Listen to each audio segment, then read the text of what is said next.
চতুর্থ ধাপের উপজেলা নির্বাচনের প্রচারণার হালচাল জানাতে বরগুনার তালতলী উপজেলা থেকে যোগ দিচ্ছেন সহকর্মী মালেক মিঠু। যাচ্ছি তার কাছে।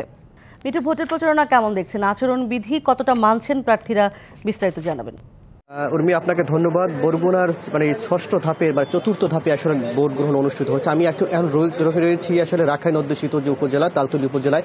এখানে আগামী 5 জুন নির্বাচন অনুষ্ঠিত হবে। চতুর্থ ধাপে কিন্তু বরগুনার দুটি উপজেলা আসলে নির্বাচন অনুষ্ঠিত হবে। একটি হচ্ছে আমতলী উপজেলা এবং তালতলী উপজেলা। আমি এখন যে উপজেলাটি রয়েছি, এই উপজেলাটি আসলে এই বর্তমান সরকারের আমলেই এই উপজেলাটি হয়েছে এবং তৃতীয়বার এই উপজেলা নির্বাচন অনুষ্ঠিত হবে। আসলে এখন পর্যন্ত এখানে আসলে কোনো ধরনের যে আচরণবিধি লঙ্ঘনের ওই রকম বড় ধরনের কোনো ঘটনা নেই।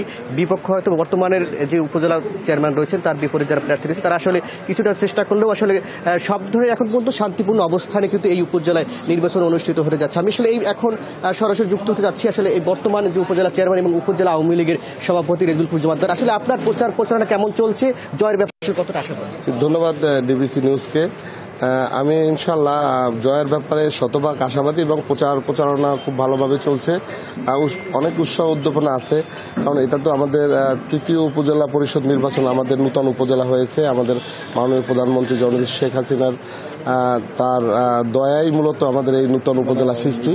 সেই হিসাবে আমাদের এই তৃতীয় উপজেলা পরিষদ নির্বাচন এবং তৃতীয় উপজেলা নির্বাচনটা জনগণের মাঝে খুবই উৎসাহ উদ্দীপনা দেখা যাচ্ছে। তারা আগ্রহ আছে আগামী 5 তারিখে আমাকে আবার পুনরায় নির্বাচিত করবে বলে তারা অনেক ওদের আগ্রহে বসে আছে আমি মনে করি। আচ্ছা, এখনো যে আসলে কোনো ধরনের আচরণবিধি লঙ্ঘন বা কোনো সমস্যা আছে কি? আচরণবিধি বড় ধরনের কোনো সহিংসতা ঘটনা এখনো ঘটেনি।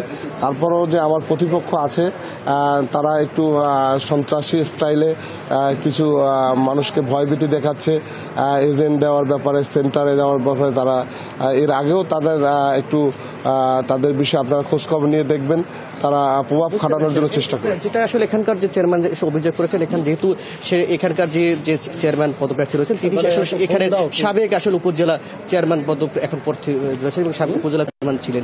সর্বোপরি আসলে দুইটি উপজেলার যে নির্বাচন অনুষ্ঠিত হচ্ছে এবং শান্তিপূর্ণভাবে এখন পর্যন্ত খুব সুন্দরভাবে এখানে সুষ্ঠু পরিবেশে তাদের প্রচারণা চালিয়ে যাচ্ছে। এই ছিল আসলে বরগুনা থেকে সর্বশেষ। ধন্যবাদ আপনাকে মালেক মিঠু।